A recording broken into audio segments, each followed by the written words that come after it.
So well said. Mab.xyz transaction guards. So we talked a bunch about transaction guards in the last one, but want to tell us more about them, Griff? Just like in Yeah, general, I what they mean, do?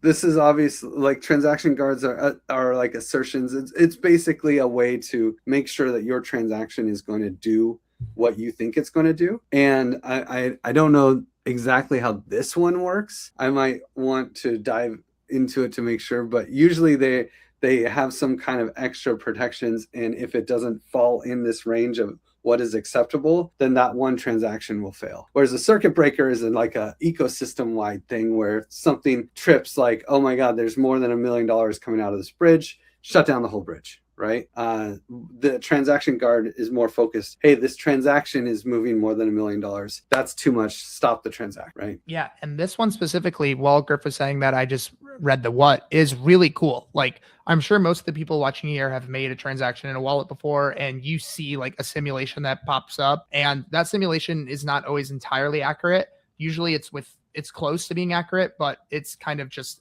an estimate. This, you could actually set up some guards that says if the outcome deviates beyond kind of some expected amount, the entire transaction will revert. This is super cool. I'm surprised I didn't know about this. I feel like we need to more broadly adopt this, because like you want to obviously do what it says on your screen and reject if it doesn't. So it's really cool that people are building something like this. Oops. Yeah, very cool. So Yeah, I was reading their website, and they look like you can hire them to do like risk assessments for protocols. They're just and I like the vibe of like the text of this website. Not really any pictures or anything, just like, total cypherpunk vibe here. Yeah, I don't know where on the website you could actually learn about the transaction guards. Yeah, I couldn't find it on their website either. But I think they might have it. Well, maybe it's in their GitHub. Let's see. And I don't see any social links for them, but maybe reach out if anyone knows Martin.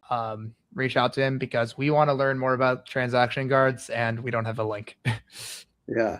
There is in their GitHub, looks like transaction guard contracts for Ethereum they have out here. And so they have some open source code. I don't know if it's actually something that you can read, that you can run, or if it's something that you can just add to your smart contracts to make these guards. I'm not sure.